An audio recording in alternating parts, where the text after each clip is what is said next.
For this video, I'm going to run through a little bit of kind of like an extension to a previous video I've made and put a concept that I've explained in a previous video into practice. And essentially what I'm going to be doing here is I'm going to be running through my logic and decision-making process for a recent microcycle haul that I've made for one of my athletes.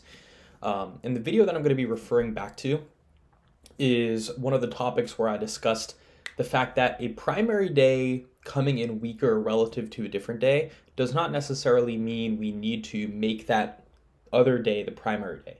In my opinion, I think we should be orienting training around getting that primary session to be the strongest day instead of just accepting that another day is coming in stronger.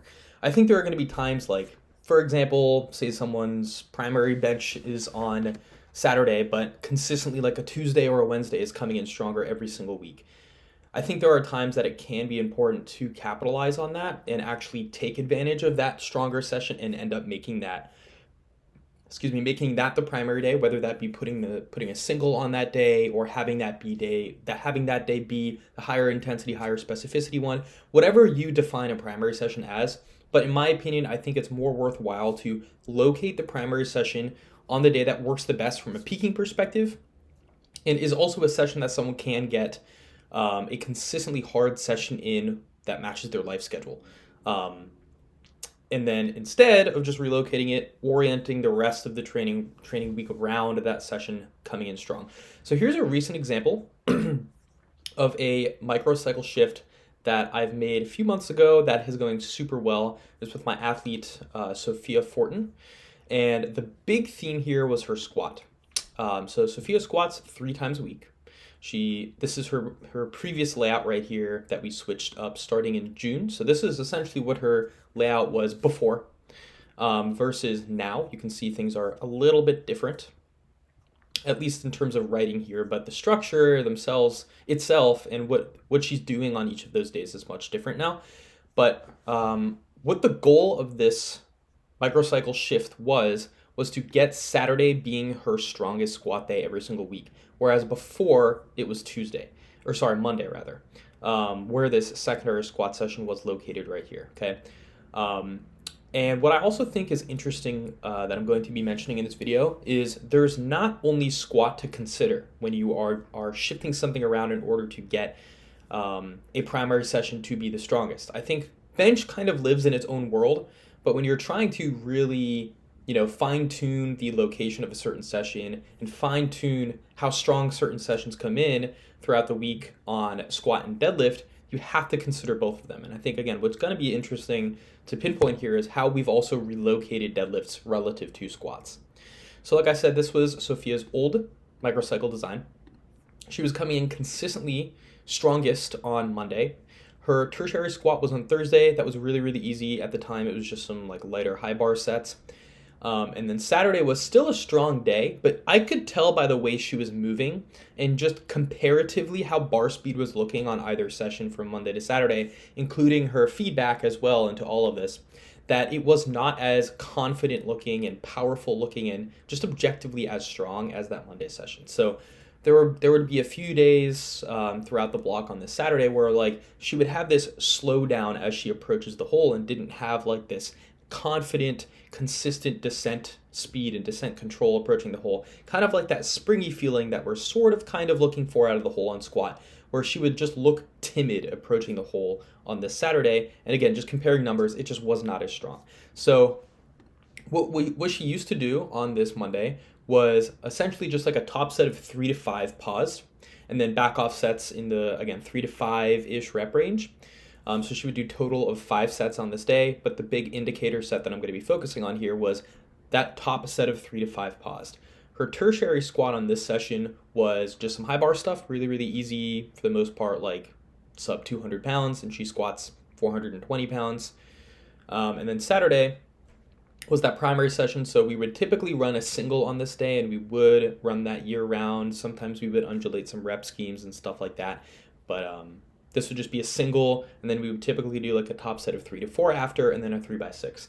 But I'm really only going to be talking about the top sets here just to simplify things. So this was her old layout, and she deadlifted on Wednesday, Saturday. Saturday was a bunch of high rep work in the 7 to 8 range, like 3 to 4 sets of 7 to 8. And then her primary session was a single, for the most part, like a single, double, triple set of 4 that we would periodize throughout the Microcycle, with 5s as back off sets. So what was happening, like I mentioned, was this Monday was consistently stronger. She would end the block in the 162.5 to 160 for like 3 range, paused. So big set. We would do like pause sets of 4, and that would be in like the 155, 160 range. Pause set of 3 would be 160, 165 range. But on this Saturday, she wasn't moving as snappy and wasn't moving as strong, even in just like the 170, 175 range. She was smoking like 162.5, 165 for 3 pause, looking like unironically like a 7 RPE on this day. And then this day, 170, 175 for a single would be challenging. It wouldn't be anything crazy, but it would be like an 8 to 9 RPE for her. Maybe that's a bit of an exaggeration, but either way, there was a big discrepancy in performance from the Monday to Saturday. I had 2 considerations to make in order to clear this issue up. And like I mentioned at the beginning of this video, the goal was not to just embrace the fact that Monday was stronger. I didn't want to just bring that primary squat to Monday. For her, predictability going into meet day is important. Saturday is the most likely day she's going to be competing. So I want that primary day to be on Saturday for predictability purposes. So again, I don't want to just move it to Monday. So I had 2 like theories in terms of why this was happening. One is she was just better at executing pause squats. Like she just was stronger on a pause. So I was kind of tempted to experiment with something like a pause single on her primary day or something to test that theory. But I think for her, just knowing her training history, the second theory, which I'm about to mention here, made the most sense. Which was she just needs to do a lot of heavy squatting before the day that she comes in the strongest. So you can see Saturday, again, that was the heaviest day throughout the week, where we would take that top set of like 1 to 3, usually a single, and that would be pretty routinely like the 165 plus range. And then she would come in really strong and not fatigued at all on Monday, especially if you're doing 3 to 4 sets of 7 to 8 on Saturday as well. That's pretty like surprising, honestly, but that day would be the strongest anyways. So again, that's the route I ended up taking, or deciding to take rather at the time, and it worked out wonderfully. So how we organized this was we moved her secondary squat to Thursday and her tertiary squat to Monday. So essentially we just flip-flopped them. Personally, I would have liked to keep like the tertiary on Tuesday or something like that, for the sake of just like getting that squat day a little bit closer to the secondary. But to minimize changes and to make sure we're not completely overhauling things, all we did from this original layout was we just switched the Monday and Thursday sessions, and we just kept that primary day place on Saturday.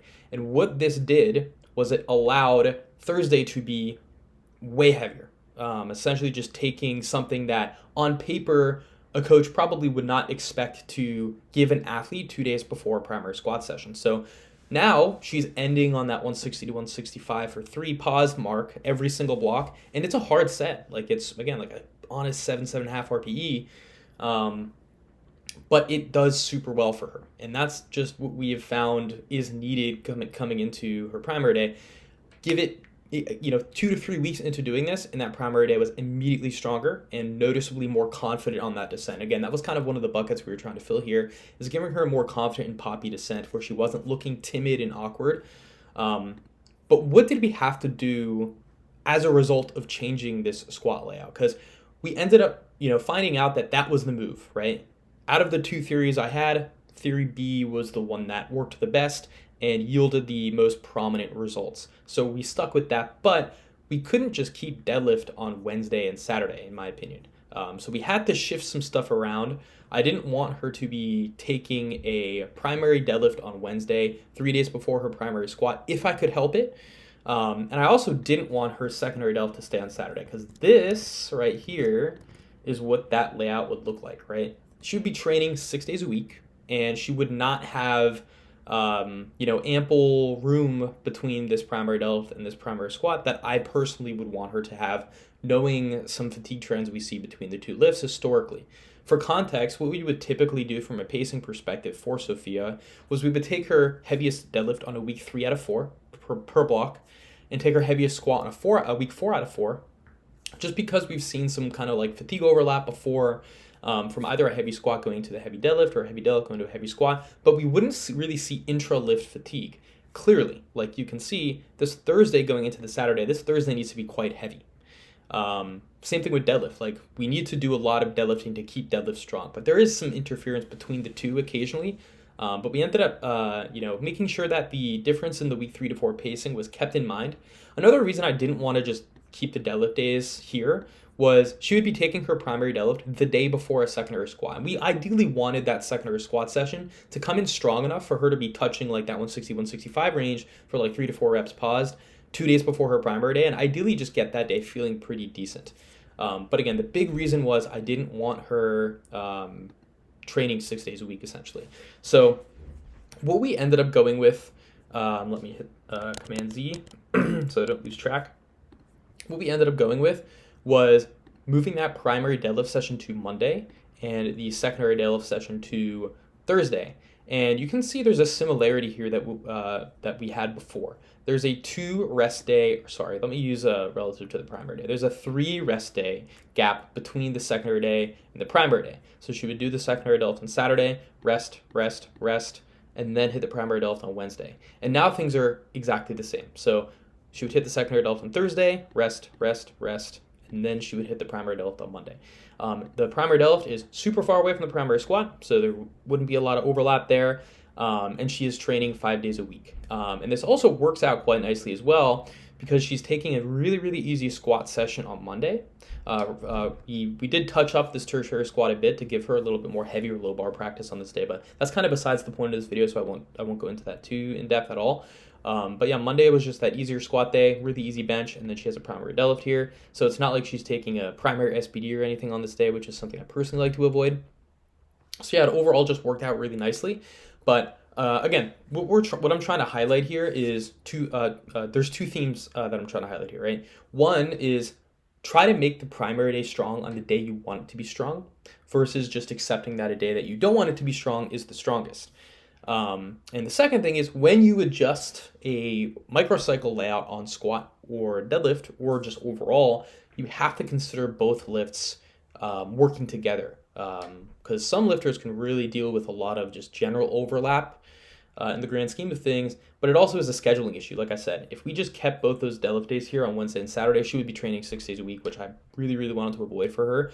And again, bench for her, she benches 5 days. That was part of this kind of microcycle shift, which I didn't talk about, as that was unrelated to squat and deadlift, obviously. And that kind of sets the tone for which days she can train based around the days I wanted her benching, right? So we had to work squat and deadlift around that. But and then one final note is she's still squatting on the same days too. So it's not like we are completely reshifting things, like I mentioned.